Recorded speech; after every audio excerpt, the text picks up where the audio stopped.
ଓଡ଼ିଶାର ସାମଗ୍ରିକ ବିକାଶ ହେଉଛି ଆମର ଲକ୍ଷ୍ୟ ଏକଥା କହିଛନ୍ତି ସୁରେଶ ପୂଜାରୀ। ଗତକାଲି ତାଙ୍କର କର୍ମଭୂମି ସମ୍ବଲପୁରରେ ତାଙ୍କୁ ଭବ୍ୟ ସ୍ୱାଗତ ସମ୍ବର୍ଦ୍ଧନା ଦିଆଯାଇଛି। ନବଗଠିତ ବିଜେପି ସରକାରରେ ରାଜସ୍ୱ ବିପର୍ଯ୍ୟୟ ପରିଚାଳନା ବିଭାଗର କ୍ୟାବିନେଟ୍ ମନ୍ତ୍ରୀ ସୁରେଶ ପୂଜାରୀ ଦାୟିତ୍ୱ ଗ୍ରହଣ ପରେ ପ୍ରଥମ କରି ନିଜ କର୍ମଭୂମିକୁ ଆସିବା ଅବସରରେ ତାଙ୍କୁ ବିପୁଳ ସମ୍ବର୍ଦ୍ଧନା ଦିଆଯାଇଛି।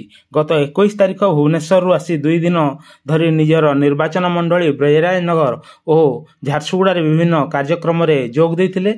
ଗତକାଲି ସନ୍ଧ୍ୟାରେ ସେ ସମ୍ବଲପୁରରେ ପହଞ୍ଚିଥିଲେ। ପ୍ରଥମେ ଇଷ୍ଟଦେବୀ ମା ସମଲେଶ୍ୱରୀଙ୍କ ମନ୍ଦିରକୁ ଯାଇ ପୂଜା ଅର୍ଚ୍ଚନା କରିଥିଲେ। ସେଠାରୁ ଏକ ଭବ୍ୟ ଶୋଭାଯାତ୍ରାରେ ବାହାରି ଜେଲ ଛକକୁ ପହଞ୍ଚିଥିଲେ।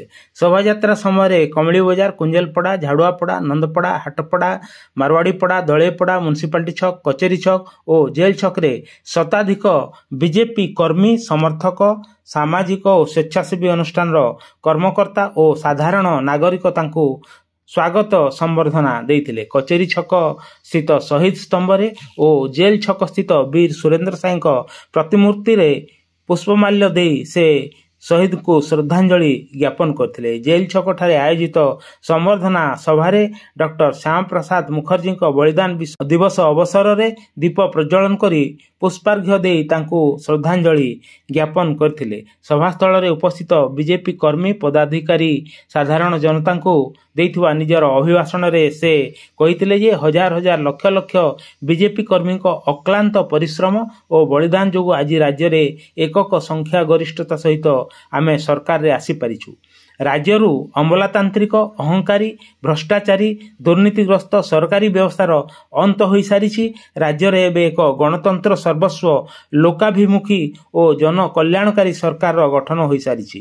ନିର୍ବାଚନ ସମୟରେ ଦିଆଯାଇଥିବା ସମସ୍ତ ପ୍ରତିଶ୍ରୁତିକୁ ଆମେ ଅକ୍ଷରେ ଅକ୍ଷରେ ପାଳନ କରିବୁ।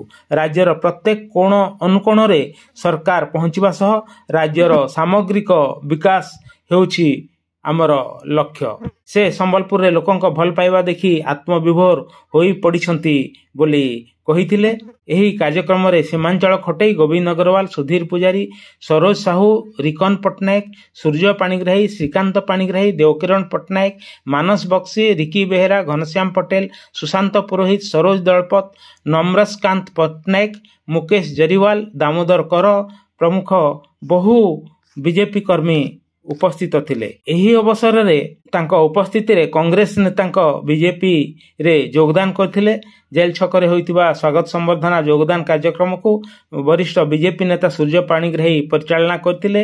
ମନ୍ତ୍ରୀ ପୂଜାରୀଙ୍କ ଦଳରେ ଯୋଗଦାନ କରିଥିବା ସଦସ୍ୟଙ୍କୁ ପୁଷ୍ପମାଲ୍ୟ ଓ ଉତ୍ତରୀୟ ଦେଇ ସ୍ୱାଗତ କରିଥିଲେ। ଜେଲ ଛକରେ ଆୟୋଜିତ ସ୍ୱାଗତ ସମ୍ବର୍ଦ୍ଧନା କାର୍ଯ୍ୟକ୍ରମରେ ସହରର ବରିଷ୍ଠ ଆଇନଜୀବୀ ତଥା କଂଗ୍ରେସ ନେତା ଅନୁପ ତରିଆ ବିଜେପିରେ ସାମିଲ ହୋଇଥିଲେ। ତାଙ୍କ ସହିତ ନରେଶ ମିଶ୍ର, ଅମିତ ଶର୍ମା, ସୌରଭ ପଦ୍ଦାରଙ୍କ ଶତାଧିକ ସମର୍ଥକ ମଧ୍ୟ ବିଜେପିରେ ଯୋଗଦାନ କରିଥିଲେ। ସମ୍ବଲପୁରରୁ ବୀରେନ୍ଦ୍ର କୁମାର ପାଣିଗ୍ରାହୀଙ୍କ ରିପୋର୍ଟ, ଜନମୁଖ ନ୍ୟୁଜ। ନମସ୍କାର।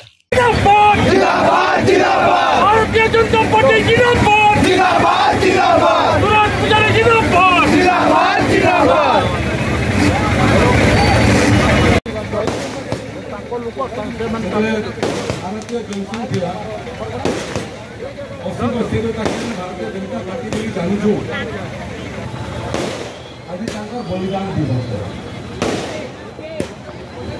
ସେ ସମୟରେ ଡକ୍ଟର ଶ୍ୟାମାପ୍ରସାଦ